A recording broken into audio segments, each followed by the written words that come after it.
Hello everybody, it's Peter B, and welcome to another edition of Tobacco Card Tuesday. Now, in front of you are 3 cards from the Tobacco Card Era of famous Deadball Era managers. But these managers, who all had brilliant careers as managers, also started out as baseball players. And that's what I want to talk to you about today. The first one is Cornelius McGillicuddy, also known as Connie Mack. And this is his card here. This is a D359 1911 Williams bred. And Williams bred did a Philadelphia A's set because they were the 1910 baseball champions. And this is of manager Connie Mack. And this is the back. You can see that it's world champions for 1910. So they did a whole set of all the players on the team, including the manager, Connie Mack.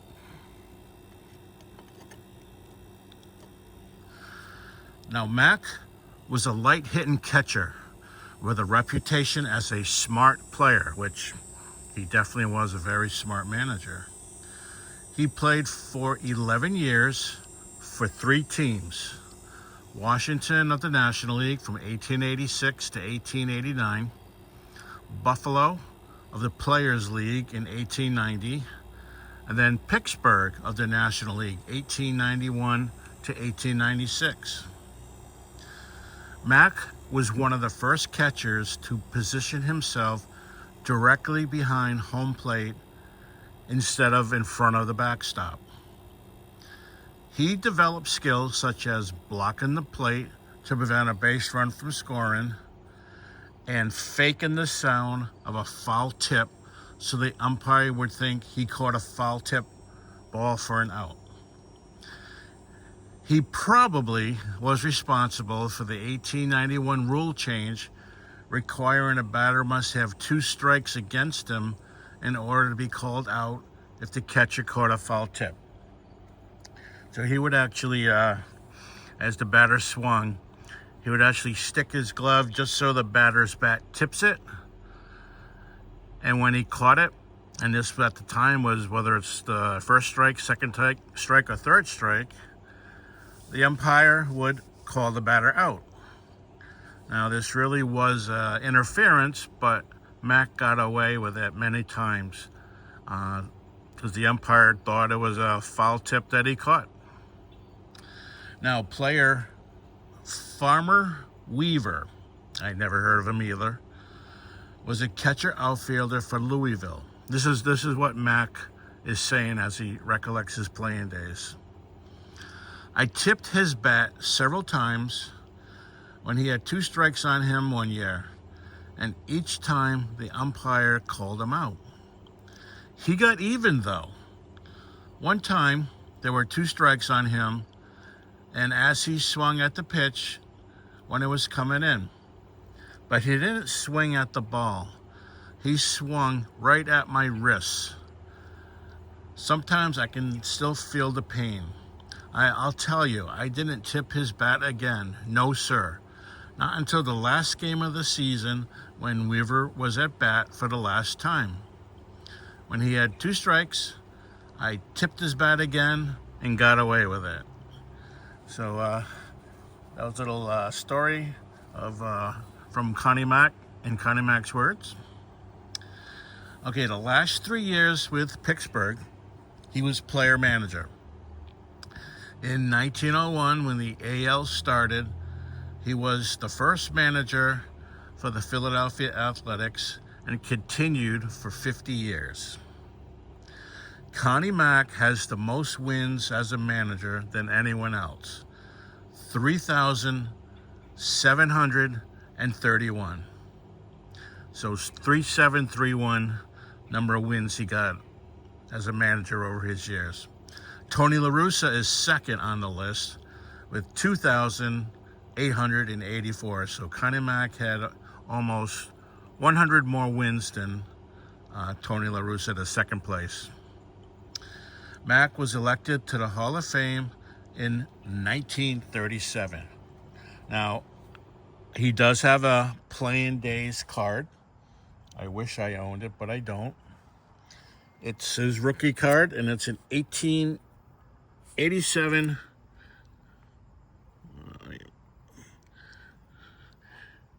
N172 Old Judge. You see, Tony Mack was a tall, skinny guy. Also, many photos of him in his dress suit as a manager. Tall, skinny guy. So there's Mack's Old Judge rookie card. Like I said, I'd love to own this one, but it is very expensive. Okay, the next player I want to talk about is John McGraw.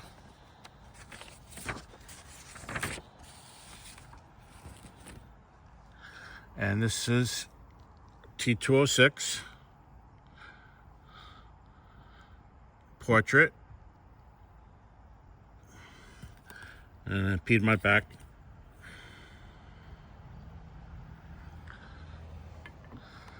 That's him as a manager for the New York Giants. John McGraw played 17 years for 4 teams. Baltimore Orioles of the American Association in 1891. That folded, and so Baltimore joined the National League. Baltimore Orioles, 1892 to 1899. And then the St. Louis Cardinals in 1900. And then back to the brand new Baltimore Orioles of the American League, 1901 and 1902.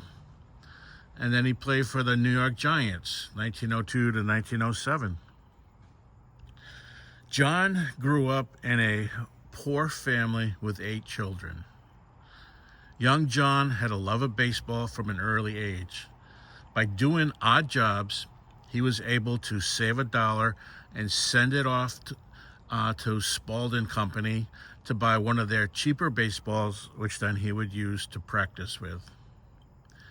Tragedy struck the family in the winter of 1885. There was, I'm not going to say this right, diphtheria epidemic in the area. The disease killed his mother, Ellen McGraw, and 4 children, John McGraw's brothers and sister. John Sr., the father, never fully recovered from the trauma of the deaths. Father and son argued over the time that young John spent playing baseball, especially since the father had to pay for the windows the son broke while playing. Later, in 1885, after young John broke another window, the father became abusive, and the son ran away to a neighbor, Mary Goddard. Mary Goddard ran a local hotel, and she persuaded John Sr. to let her son stay in her care. So his life got a little bit better, now under the guardianship of the neighbor. During his time in Goddard's household, John attended school and took on several jobs that allowed him to save money to buy baseballs and the Spalding magazines that documented rule changes in rival Major League Baseball, the National League, and American Association. He quickly became the best player on his school team. So he would study the Spalding guides and learn all the rules, which then enabled him to use that knowledge when he was a manager. With the Baltimore Orioles playing third base, the team won 3 consecutive pennants from 1894 to 1896. That team featured 8 Hall of Famers: first base Dan Brothers, center field Ned Hanlon, shortstop Huey Jennings, right field Wee Willie Keller, left field Joe Kelly, pitcher Iron Man Joe McGinty, third base was John McGraw, and catcher Wilbert Robinson. These Baltimore Orioles teams played very hard, rough, and dirty. And John McGraw was in the middle of it all. They played and mastered what we call today small ball. Strategy of the Orioles featured tight pitching, hit and run tactics, stolen bases, and precise bunting. One such play where the batter deliberately strikes the pitch ball downward into the infield surface with sufficient force such that the ball rebounds skyward, allowing the batter to reach base safely before the opposing team can field the ball. And this, to this day, is still called the Baltimore chop. Now, in those days, there was just one umpire, and McGraw would often run from first base directly to third base, right over the pitcher's mound, when the umpire was looking elsewhere. He did anything to win. John McGraw was perhaps National League's most influential figure in the Deadball era. From 1902 to 1932, he led the New York Giants to 10 National League pennants, 3 World Series championships, and 21 first or second place finishes in 29 full seasons at the helm. His 2,763 managerial victories is the third most. So Connie Mack has the first, Tony La Russa has the second, and John McGraw has the third most victories. He was inducted into the Hall of Fame in 1937.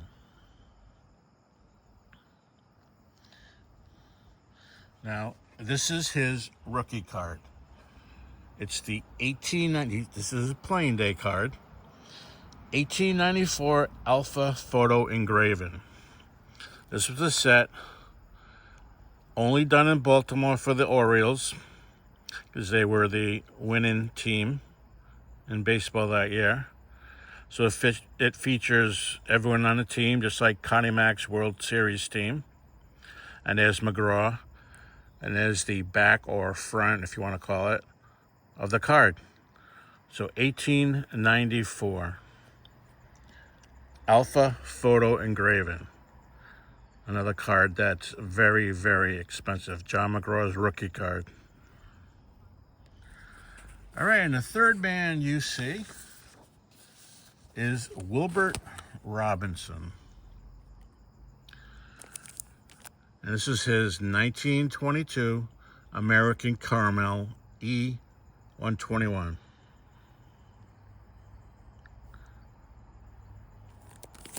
And that's the back of it.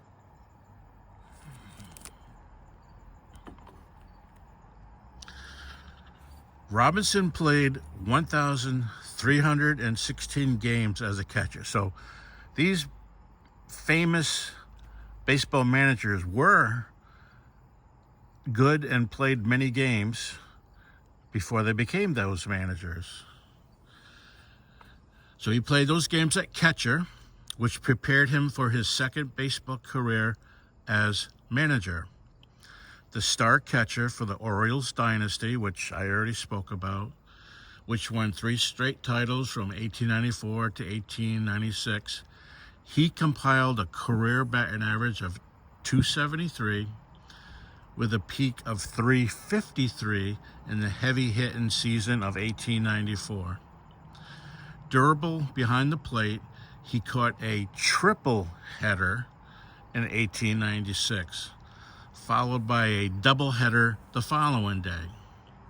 He was also one of the first catchers to play directly behind the batter at all times, as previous practice has been play further back when there were fewer than 2 strikes.